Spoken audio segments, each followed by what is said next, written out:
Lost in Transportation, un podcast sur les usages de la mobilité, présenté par Nicolas Louvet et toute l'équipe citée.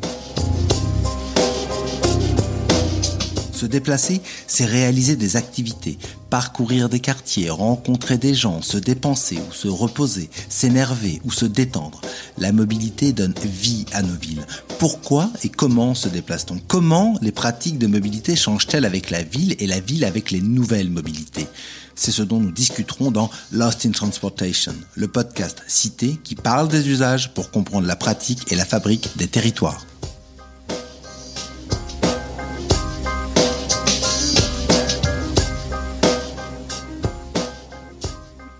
Trop de pollution, trop de congestion, trop d'émissions, la voiture n'a pas bonne presse. Mais le problème est-il la voiture en elle-même ou la manière dont on s'en sert ? Est-il possible d'en faire un usage plus rationnel ? C'est le parti pris de l'autopartage, partager les voitures pour en réduire les coûts et les nuisances.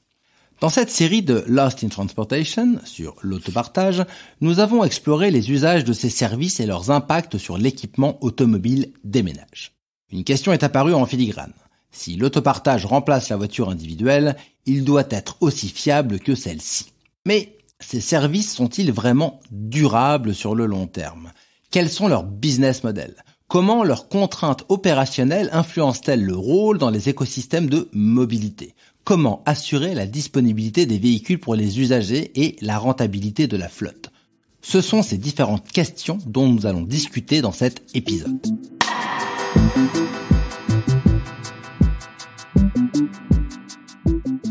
Autopartage épisode 3.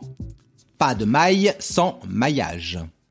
En juillet 2018, Autolib, le service d'autopartage parisien salué dans le monde entier, met fin à ses activités.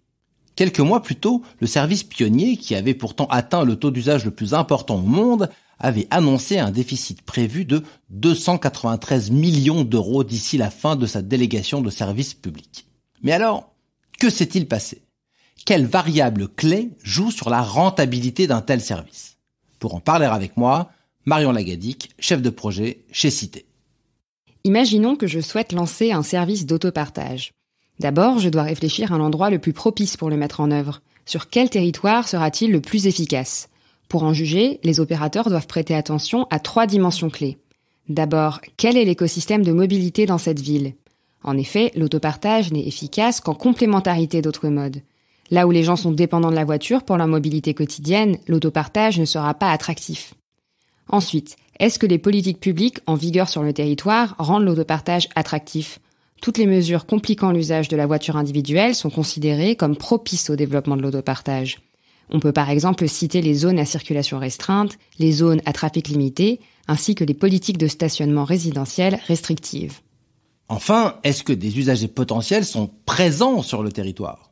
L'autopartageur moyen est un homme de 47 ans, résidant en ville et utilisant une variété de modes pour ses déplacements quotidiens. Il appartient à une catégorie socio-professionnelle supérieure et il est plutôt aisé. Il appartient aussi plutôt à un petit ménage. Il peut vivre seul ou en couple. Plus le profil des habitants d'un territoire se rapproche de celui-ci, plus l'opérateur sait que son service devrait trouver sa demande. La densité est également un facteur clé. Plus il y a de personnes, et notamment de personnes se rapprochant de ce profil autour de chaque véhicule, plus le nombre d'utilisateurs potentiels pour chaque véhicule est haut. Qu'en était-il pour Autolib ? Le service cochait toutes les cases. Paris est la ville la plus dense d'Europe, avec une part très importante de CSP+, une offre de transport alternatif dense et efficace et des petits ménages très peu équipés en voiture. En effet, seuls 34% des ménages parisiens sont motorisés, alors que c'est le cas de 81% des ménages français. Paris est le terrain idéal pour un service d'autopartage, ce n'est donc pas de là que vient l'échec Autolib. Continuons donc notre investigation. Une fois le bon territoire identifié, il s'agit d'y adapter le service pour qu'il soit rentable. C'est ici que le business model entre en jeu. Un business model, c'est un outil qui permet de comprendre comment l'entreprise générera un usage de son service et quels seront les revenus et coûts associés. D'abord, l'entreprise développe ce qu'on appelle sa proposition de valeur, c'est-à-dire le service qui sera proposé au client. Pour l'autopartage, la proposition de valeur la plus basique est la suivante. L'accès à un véhicule en libre service pour une location courte. Au-delà de cette définition simplifiée du service, le client prêtera attention à une variété d'éléments. Quel type de véhicule est proposé? Où se trouve le véhicule le plus proche de moi? Puis-je le garer où je veux? Est-ce que je vais bénéficier d'une place réservée? Tous ces éléments influenceront l'attractivité du service pour les clients et donc son efficacité. Un deuxième aspect clé est l'interface client, c'est-à-dire la manière dont l'entreprise interagit avec son client.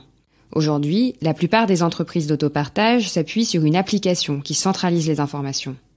Une troisième composante clé du business model est la chaîne logistique, c'est-à-dire l'ensemble des acteurs sur lesquels l'entreprise s'appuie pour fournir le service.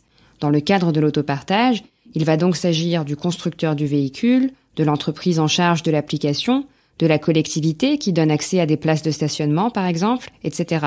Et enfin, la dernière composante est le modèle financier qui définit comment les revenus et coûts seront partagés entre les différents acteurs de la chaîne logistique.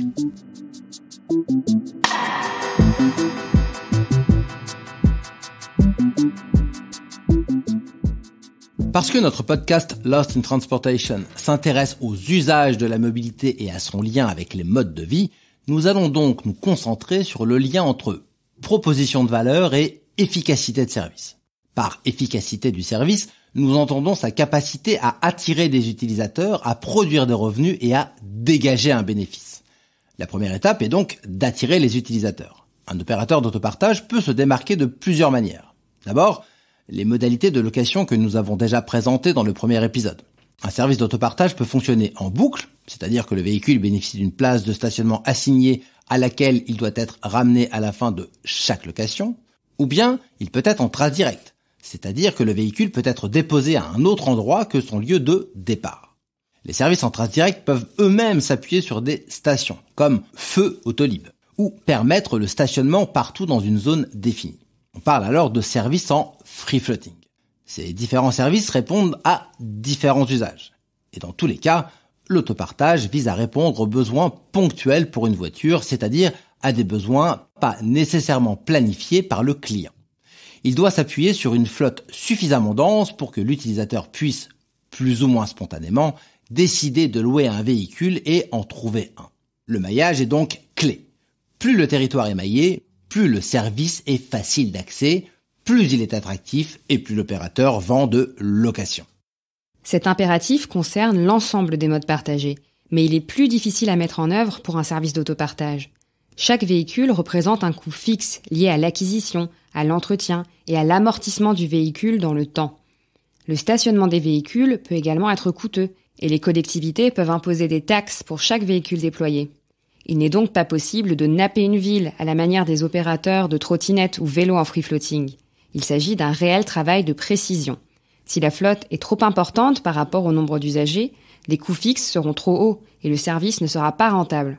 Au contraire, si elle est trop petite, les utilisateurs auront du mal à trouver un véhicule disponible et devront marcher plus longtemps pour y accéder. Le service sera donc moins attractif. Il y a un autre défi. Même si le nombre de véhicules par usager est a priori juste, ces usagers ne sont pas nécessairement distribués de manière homogène sur le territoire.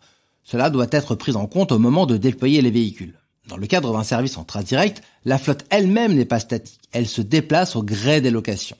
Les véhicules peuvent donc se concentrer dans certaines zones et être plus difficiles d'accès dans d'autres. Pour rééquilibrer la flotte, les opérateurs peuvent faire appel à des employés, ce qui représente un coût supplémentaire. Ils peuvent aussi utiliser le levier de la tarification pour encourager les clients eux-mêmes à le faire. Par exemple, les véhicules stationnés depuis un long moment peuvent être mis en solde pour encourager les utilisateurs à les déplacer. Une telle tarification dynamique implique une bonne connaissance des usages du service par l'opérateur pour assurer que les revenus soient suffisants malgré les prix variables.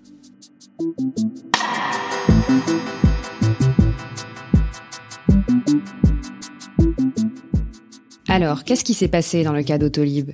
Le service offrait environ 15 véhicules par kilomètre carré à Paris, une densité très importante.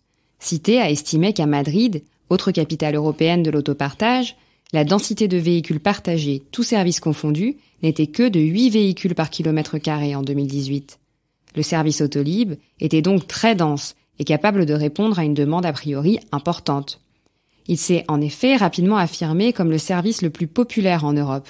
Pourtant, Bolloré, le délégataire du service Autolib, déclarait ne pas arriver à atteindre la rentabilité. En 2013, l'entreprise annonçait dans la presse que les coûts annuels du service seraient couverts quand le nombre d'utilisateurs inscrits aurait atteint 50 000. En 2015, il en fallait 80 000. Et en 2016, alors qu'Autolib avait plus de 110 000 abonnements, Bolloré déclarait que l'équilibre serait atteint en 2017. Comment expliquer que l'entreprise n'arrive pas à être rentable malgré sa grande popularité ? L'étude des données libres d'Autolib relève que, au fur et à mesure que le nombre d'abonnés augmentait, leur fréquence d'usage diminuait. En 2014, les abonnés de l'année faisaient en moyenne 1,4 trajets Autolib par semaine, alors qu'en 2016, la moyenne n'était plus que de 0,8 trajets par semaine. Ces chiffres ne laissent pas de doute. La hausse du nombre d'usagers a été compensée par la baisse des fréquences d'usage. Le problème d'Autolib n'était donc pas la difficulté à trouver des abonnés, mais plutôt le fait que ceux-ci ne se servaient pas assez ou plus assez du service. Mais alors pourquoi ? C'est bien simple. Sur cette période, le nombre de véhicules est resté assez stable. Le nombre moyen d'abonnés par véhicule a donc augmenté, ce qui veut dire que de plus en plus d'utilisateurs étaient en compétition pour louer la même voiture. C'est pour cela qu'ils se sont mis à utiliser moins régulièrement le service. Il était beaucoup plus difficile de trouver un véhicule. Les abonnés étaient déçus une fois, puis 2 fois, puis 3 fois, jusqu'à perdre le réflexe Autolib. L'exemple Autolib met en lumière un aspect très important du business model de l'autopartage. Pour que le service soit rentable, il faut qu'il soit intensivement utilisé, et donc que son usage soit un réflexe pour les abonnés. Mais pour que ce soit un réflexe, il faut que les gens aient constamment un véhicule à disposition, dès qu'ils le désirent, ce qui implique une densité très importante de flotte. Il est primordial que le nombre d'usagers par véhicule soit maîtrisé, pour éviter les déceptions, mais aussi que le territoire soit suffisamment maillé de véhicules afin qu'il ne soit pas nécessaire de marcher trop longtemps pour en trouver un. Néanmoins, une flotte importante est également coûteuse. C'est d'autant plus le cas quand il faut payer la collectivité pour avoir accès au stationnement, aux bornes de recharge, à l'espace public. Il s'agit donc d'un travail d'équilibriste. Contrairement à ce que l'économie théorique voudrait nous faire croire, il est très compliqué de trouver le parfait équilibre entre offre et demande. Quand l'offre est supérieure à la demande, l'usager est satisfait, mais on dirait que plus elle se rapproche de la demande, moins il l'est. Le cas d'Autolib n'est pas un cas isolé. En 2018, l'entreprise DriveNow, par exemple, a cessé ses activités à Stockholm. Malgré le contexte très propice de la ville, un niveau d'utilisation trop bas, associé à une nouvelle taxe sur la congestion automobile et à l'augmentation des tarifs de stationnement, ont mis à mal la rentabilité du service.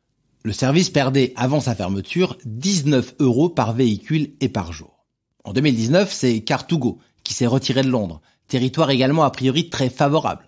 En effet, le service n'avait pu être déployé que sur une zone géographique restreinte, ce qui en avait limité l'efficacité et mis en question sa rentabilité. La durabilité d'un service d'autopartage semble donc tenir à assez peu de choses. En effet, l'autopartage se caractérise par des coûts fixes importants. La maintenance des véhicules, leur gestion et leur amortissement sont les mêmes, peu importe les conditions d'opération du service. Ces services sont donc très vulnérables aux variations d'usage et aux évolutions de politiques publiques qui auraient un impact sur leur coût d'opération. De manière générale, plusieurs travaux scientifiques suggèrent que même les leaders du marché ne dégagent pas de bénéfices.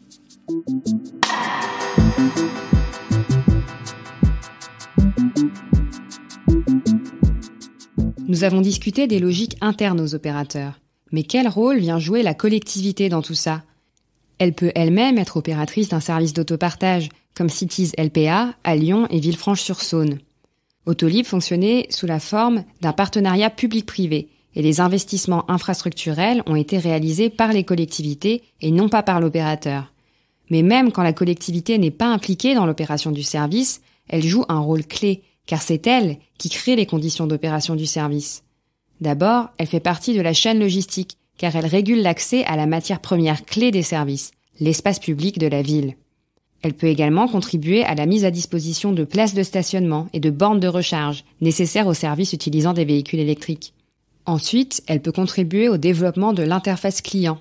Les labels et la communication assurée par la ville donnent de la légitimité au service et en assurent la visibilité. Enfin, l'action de la collectivité a un impact sur le modèle financier, que ce soit en mettant en place des taxes qui ajoutent un coût supplémentaire ou en subventionnant le service. Le business model des opérateurs d'autopartage ne dépend donc pas uniquement de paramètres sur lesquels ils sont décisionnaires. Les décisions qui peuvent être prises sur les tailles de flotte et leur distribution, sur la tarification, sont complexes et vont directement affecter leur rentabilité. Mais finalement, est-ce qu'un service de mobilité ancré dans le quotidien peut être rentable ? Et sans rentabilité, y a-t-il un avenir pour l'autopartage ? L'avenir de l'autopartage, une thématique que nous aborderons dans le prochain épisode à partir d'une discussion prospective sur les enjeux et les scénarios possibles de l'autopartage. D'ici là, n'hésitez pas à retrouver dans la description de ce podcast toutes les références qui ont nourri cet épisode. On se retrouve dans un mois pour un nouvel épisode de Lost in Transportation. D'ici là, n'hésitez pas à nous rendre visite sur notre blog. À bientôt!